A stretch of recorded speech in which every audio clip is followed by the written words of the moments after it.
1장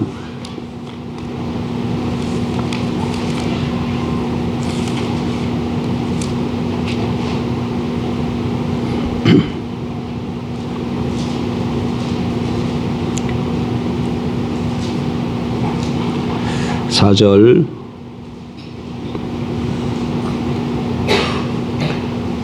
요한계시록 1장 4절 5절 6절까지 봅니다. 같이 보겠습니다. 요한은 아시아에 있는 7 교회에 편지하노니 이제도 계시고 전에도 계셨고 장차 오실 이와 그의 보좌 앞에 있는 7 영과 또 충성된 증인으로 죽은 자들 가운데서 먼저 나시고 땅의 임금들의 머리가 되신 예수 그리스도로 말미암아 은혜와 평강이 내게 있기를 원하노라. 우리를 사랑하사 그의 피로 우리 죄에서 우리를 해방하시고 그의 아버지 하나님을 위하여 우리를 나라와 제사장으로 삼으신 그에게 영광과 능력이 세세토록 있기를 원하노라. 아멘.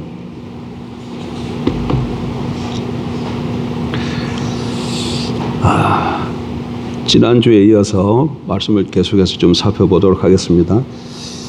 제가 읽은 4, 5, 6절을 오늘 읽었지만 실질적인 성경 본문은 5절 우리를 사랑하사 그의 피로 우리 죄에서 우리를 해방하시고 그의 아버지 하나님을 위하여 우리를 나라와 제사장으로 삼으신 그에게 영광과 능력이 세세토록 있기를 원하노라 하면 요 부분입니다. 요 부분 본문이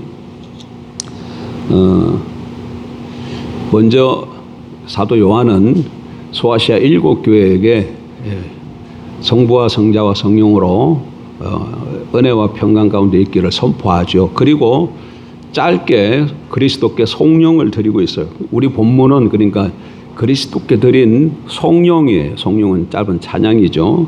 다시 한번 보실까요? 본문 다시 한번 보시죠. 본문 다시 한번 띄워줘 보세요. 저 밑줄 친 부분만 한번 같이 보십시다.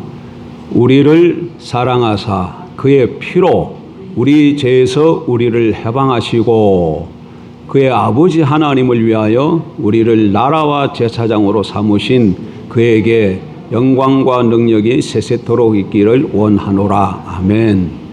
이 짧은 구절을 보게 되면 두 가지가 나오고 있어요. 하나는 구원이 무엇인지에 대해서 우리에게 잘 가르쳐주고 있고, 또 하나는 그리스도께서 왜 우리를 구원하셨는지 구원의 목적에 대해서 잘 말씀해 주고 있습니다. 그래서 구원과 그 구원의 목적으로 인해서 그리스도께 영광과 능력을 드리는 송영을 드리고 있는 거죠. 그러면 먼저 구원이 뭡니까? 구원은 지난주에 제가 말씀드렸죠. 다시 한번 짧게 한번 살펴볼까요? 인생의 가장 근본된 문제는 뭡니까? 사람이 생로병사한다는 것이죠. 생로병사. 이 땅에 태어나서 늙고 병들다가 죽는다는 거예요. 죽는다는 거예요. 예. 늙고 병든다는 이런 악과 고난이 왜 인간에게 찾아오느냐? 그것은 사망의 증세라고 말씀드려서 사망의 그림자. 감기가 걸리면 여러 가지 증세가 나타나잖아요. 콧물이 나고 열이 나고 기침이 나고 이런 증세가 나타나는 것처럼, 그런 증세를 보니까 감기 걸렸다는 걸 알 수 있는 것처럼 우리 삶 가운데 찾아오는 여러 가지 악과 고난, 대표적인 게 늙는다는 것과 병든다는 것이죠. 이것은 뭐라는 거예요? 사망병에, 우리가 죽음병에 걸렸다는 증세예요. 그래서 누구든지 간에 이 땅에 태어난 사람은 늙고 병들고 그러다 결국은 죽습니다. 이게 가장 인간의 근본된 문제예요. 그러니까 이 문제가 해결되지 않은, 근데 죽는다는 것을 좀 한번 생각을 해봐야 돼. 이게 얼마나 심각한 것인지. 죽는다는 것은 그냥 우리는 생각하기를 영혼과 육신이 나뉘는 것만 사망이라고 생각해. 영혼과 몸이 나뉘는 것. 그런데 영혼과 몸이 나뉘는 것도 죽음이지만, 사망이지만, 더 근본적인 사망은 하나님과 관계가 완전히 단절되는 것을 뜻하는 거예요.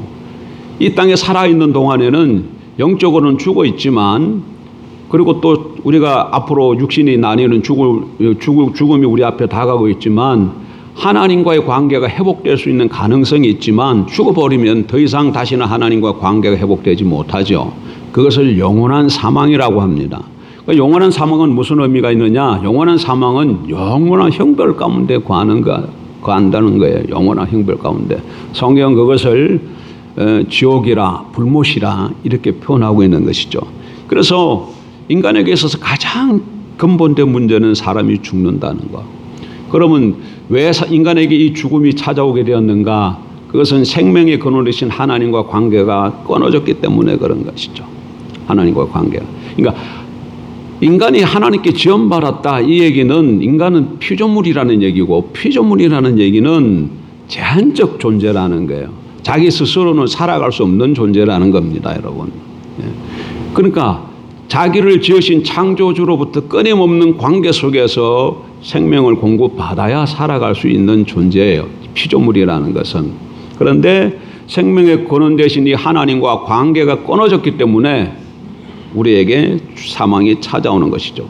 왜 관계가 끊어졌습니까? 죄 때문에 그런 거예요. 죄는 하나님과 사람 사이의 관계를 끊어놓습니다. 단절시켜요. 그러면 구원은 무엇입니까? 하나님과 죄로 말미암아 하나님과의 관계가 끊어진 사람이 다시금 하나님과의 관계가 회복되는 것이죠. 하나님과의 관계가 다시금 연결되고 회복되어지면 또 하나님으로부터 하나님께서 은혜로 우리에게 이 세상에 살아가는 데 필요한 모든 것을 다 공급해 주시기 때문에 그런 것이죠. 내가 하나님이 주시는 은혜 생명이라는 것은 내가 살아가는데 모든 면에 있어서 필요한 것을 공급해 주셔서 살아가는데 부족함이 없고 움직이는데 문제가 없다는 거예요.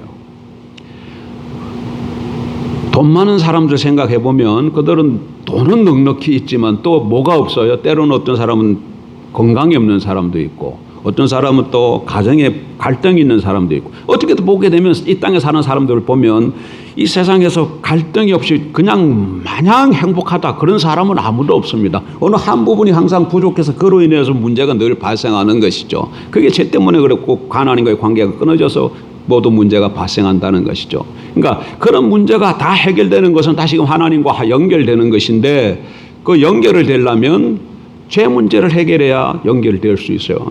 그런데 죄 문제 해결하는 거 쉽습니다. 왜냐하면 죄값은 사망이기 때문에 사망의 값만 지불하면 돼요.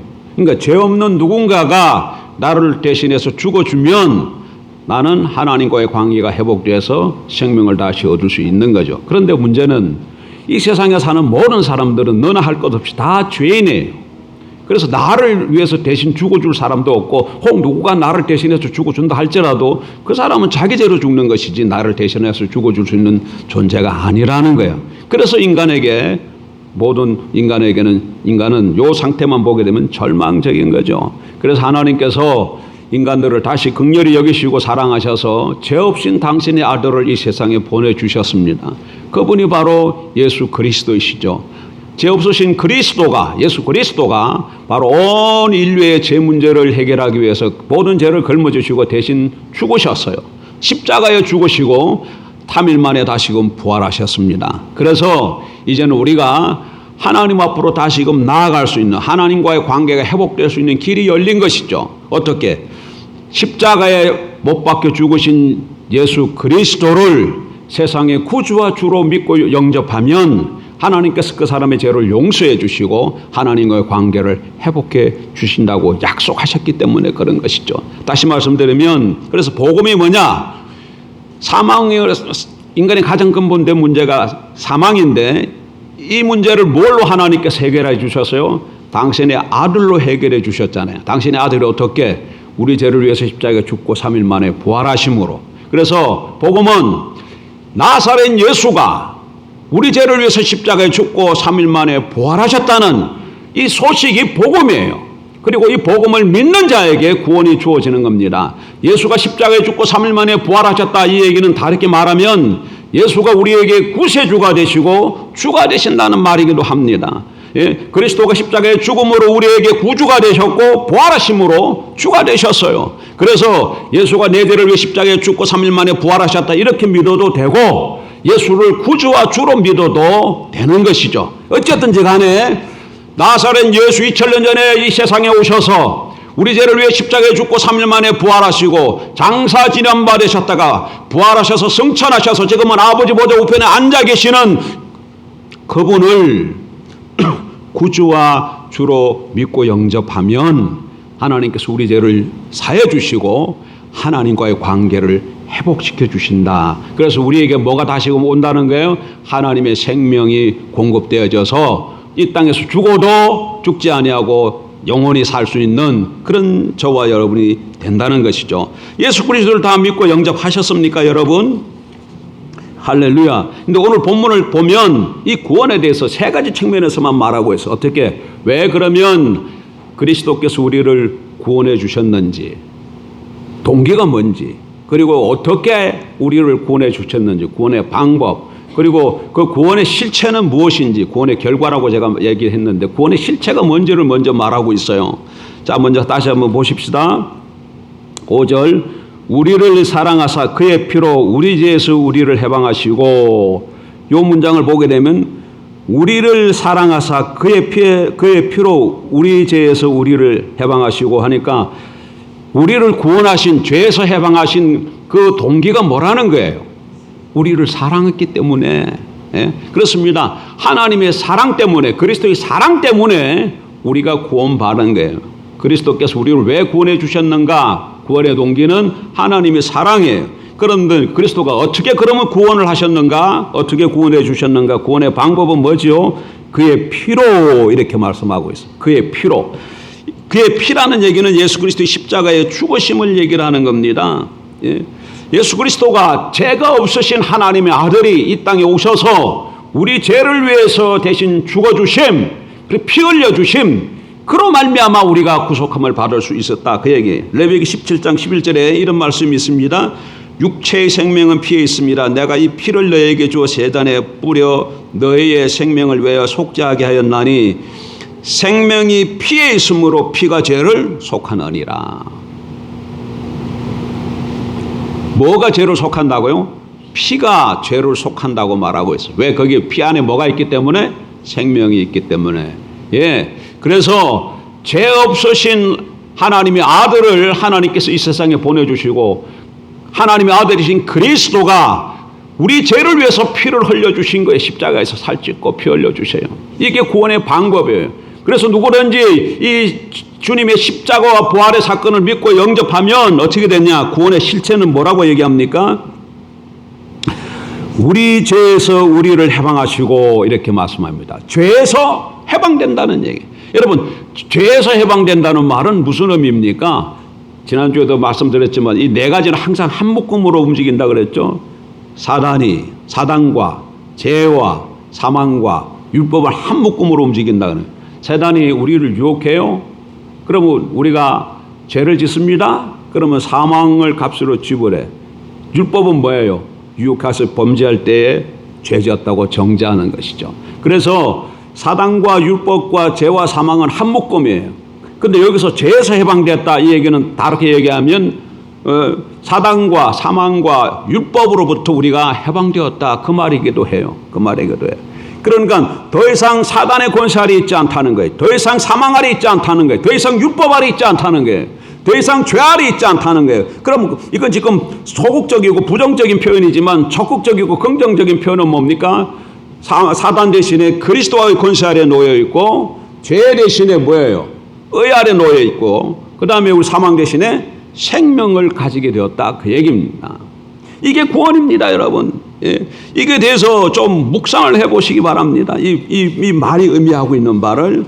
그러면 이제 한 걸음 더 나가십시다. 그리스도께서 왜 우리를 구원시켜 주셨는가? 그리스도의 사랑으로 말미암아 그의 피로 우리를 죄에서부터 해방시킴으로 구원해 주셨는데 왜 구원시켜 주셨는가? 구원의 목적은 뭐지요? 다시 6절 봅니다. 5절부터 다시. 우리를 사랑하사 그의 피로 우리 죄에서 우리를 해방하시고자. 이제 6절. 그의 아버지 하나님을 위하여 우리를 나라와 제사장으로 삼으신 그에게 영광과 능력이 세세토록 있기를 원하노라. 아멘. 왜 우리를 구원시켜 주셨다고 얘기합니까? 그의 아버지 하나님을 위하여 우리를 뭐 삼기 위해서? 나라와 제사장을 삼기 위해서. 그래서 그리스도께서 우리를 구원하신 목적은 나라와 제사장으로 삼기 위해서예요.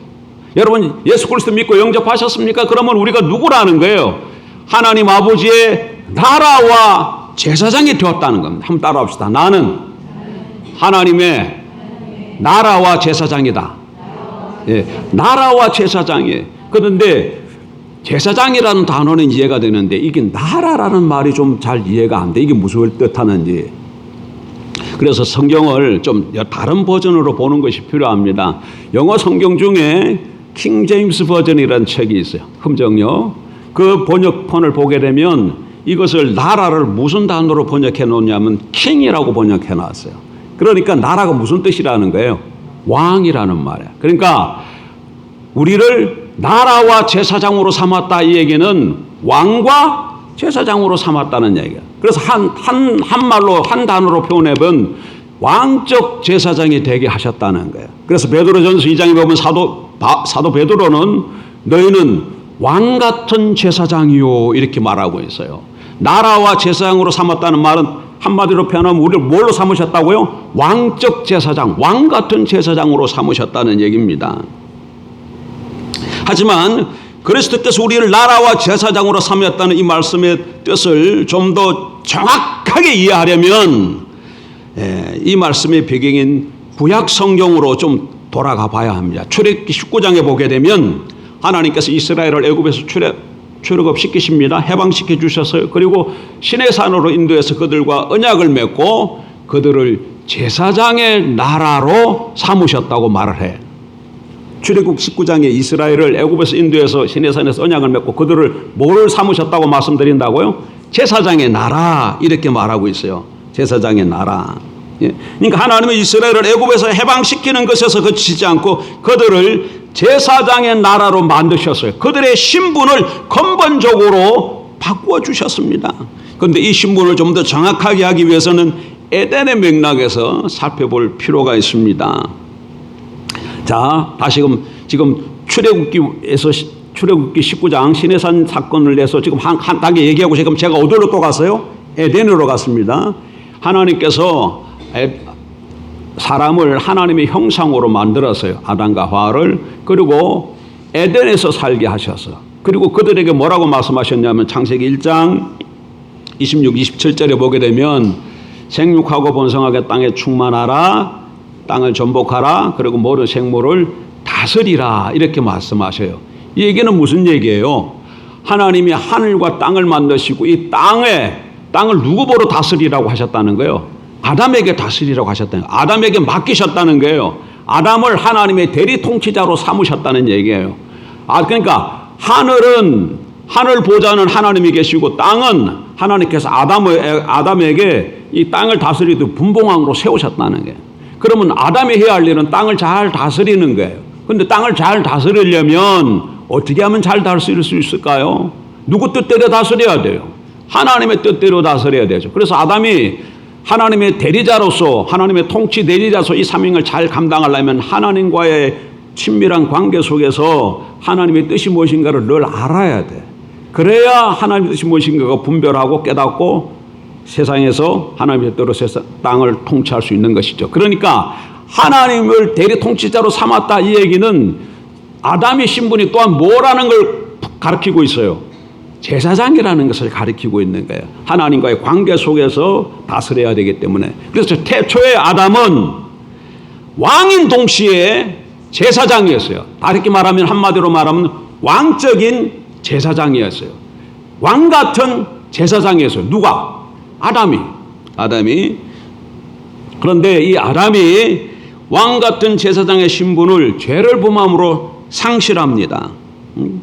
그러자 하나님은 이제 애굽에서 종살이하던 이스라엘을 어린 양의 피로 구속해서 출애굽시키고 시내산에서 언약을 맺음으로 그들을 제사장의 나라로 부르셨어요. 자, 잘 들어보세요. 따라서 우리는 에덴에서 아담이 향유했다가 상실한 왕적 제사장으로서의 신분이 애굽으로부터 해방되어 시내산에서 하나님과 언약 관계를 맺은 이스라엘을 통해서 회복되는 것을 볼 수 있습니다. 하나님은 애국의 속박에 있던 이스라엘 백성을 애국으로부터 해방시키사 하나님의 영광을 드러내는 제사장 나라 혹은 왕적 제사장으로 삼으셨다는 것이죠. 근데 이 이스라엘도 에덴의 아담처럼 이 직분을 잘 감당하지 못해요. 그래서 그 직분을 상실해 버렸어요. 상실해 버렸어요. 그러자 하나님께서는 이제는 이 직분을 어떻게 누구에게 맡기냐면 6절에 보니까 이 소아시아 7교회에게 이걸 적용하고 있다는 거예요. 첫째, 에덴 동산의 아담에게 왕적 제사장의 신분을 맡기셨어요. 그러나 이게 상실하자 애굽의 종되었던 그들을 출애굽시켜서 시내산에서 언약을 맺고 그들에게 왕적 제사장을 맡겼어요. 그런데 이들이 또 실패하자 이제는 어디를? 교회에게 이 직분을 맡겨주셨다는 거예요. 그러니까 교회가 신분이 뭐라는 거예요? 왕 같은 제사장이야. 왕인 동시에 제사장이야. 여러분, 하나님께서 우리를 왜 구원시켜 주셨다고요? 이 왕적 제사장의 직무를 감당하기 위해서 맡기셨다는 거, 구원해 주셨다는 걸 이걸 놓치면 안 됩니다. 제가 어제 지난 주일날 서두에 이런 말씀을 드렸지요. 우리 집 아이들이 3명이 있는데 이 3명이 다 한 직종에 종사하는 간호사다. 그런데 그럼 병원에서 왜 아이들을 간호사로 채용을 했는가? 병원 식구가 되게 했는가? 가족이 되게 했는가? 그들에게 뭘 하도록 하기 위해서? 환자들을 돌보는 간호하는 일을 하도록 하기 위해서 그들을 병원의 가족으로 채용한 것이죠. 그러니까 병원의 가족이 되었다. 그 얘기는 나는 간호사로서 해야 할 직무가 있다. 이 말하고 같은 거예요. 그런데 자 보세요. 간호사로서 일을 잘 감당하기 위해서 병원에서 가족으로 이렇게 채용했는데 이 가족 일을 잘 안 해. 자기 신분을 망각해. 한 번, 2번 했는데도 자꾸 잊어버려. 그리고 등한이하고 잘 못해. 그럼 병원에서 어떻게 하겠어요? 병원에서 어떻게 하겠어요? 그냥 개불어 두겠어요? 아니죠. 간호사로서의 그 지위를 잃어버릴 수 있는 것이죠. 이 관계가 그래서 굉장히 중요해.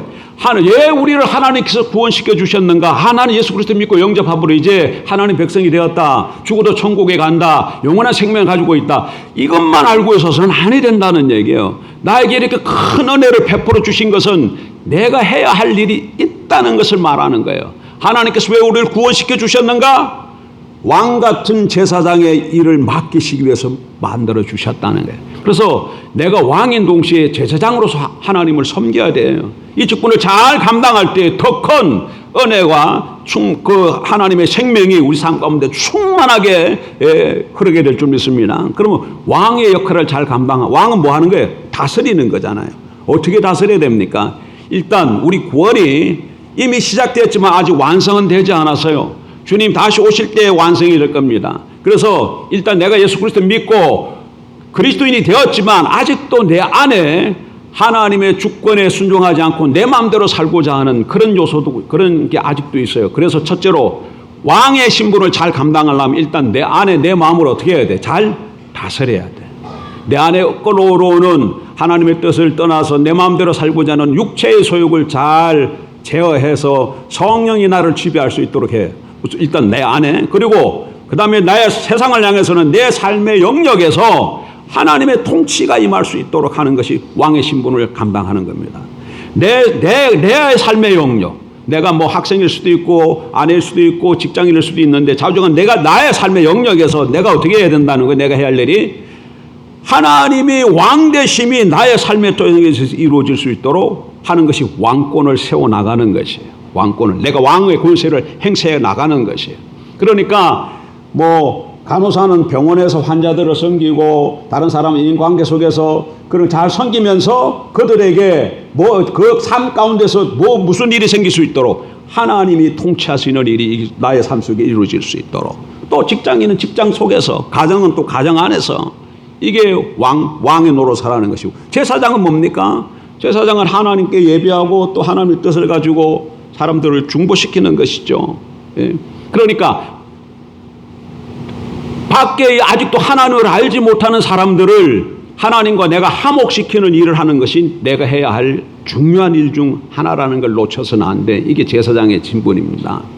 그러니까 교회 오게 되면 보통 교회 들어오게 되면 뭘 먼저 가르쳐요? 기도하고 하나님께 기도하고 예배하는 거, 성경 보는 거, 이거 굉장히 중요하다고 자꾸 얘기해줘. 기도하고 성경 보라. 이건 하나님과의 관계를 알도록 하기 위해서 자꾸 그렇게 가르치는 것이죠. 그리고 또 하나는 뭘 강조합니까? 전도해야 된다고 그러잖아요. 그건 뭐 교회 식구 늘리기 위해서 그렇게 하는 말인가? 아니죠. 우리 신분이 뭐라고요? 제사장이에요. 제사장이에요. 하나님을 알지 못하는 사람들을 하나님과 연결시켜주는 이 일을 하는 것이 제사장이지 않습니까? 그래서 계속 전도가 우리에게 주어진 사명이야. 이거는 어떤 달란트가 아니요, 은사가 아니에요. 어떤 사람이 이건 주어지고 어떤 사람은 안 주어지는 은사가 아니라 하나님의 백성이 누구나 해야 될 모두에게 주어진 직분이라는 것을 놓쳐서는 아니 될 줄 믿습니다. 그래서 왕적 제사장으로서 우리를 불러주신 하나님을 깨닫고 나니까 어떻게 되게 됩니까? 그리스도께 영광과 능력을 올려드리지 않을 수가 없는 것이죠. 그래서 지금 요한은 어떻게 하고 있어요? 그리스도께 성령을 올리고 있죠. 어떻게? 우리를 사랑하사 그의 피로 우리 죄에서 우리를 해방하시고 그의 아버지 하나님은 우리를 나라와 제사장으로 삼으신 그에게 영광과 능력이 세세토록 있기를 원하노라. 아멘. 이렇게 찬양을 하고 있는 것입니다. 예, 우리 구원을 생각하고 왜 우리를 이 구원 허락하셨는가? 예, 왕 같은 제사장, 왕 나라와 제사장으로 삼기 위해서 우리를 불러주셨다. 이 놀라운 것을 생각했을 때 우리도 그리스도께 하나님께 영광을 돌리지 않을 수 없죠. 한 주간 이 말씀 묵상하면서 직분에 충성하고 하나님과 그리스도께 영광 돌리고 찬양하는 저와 여러분 되기를 주의 이름으로 축복합니다. 기도하겠습니다.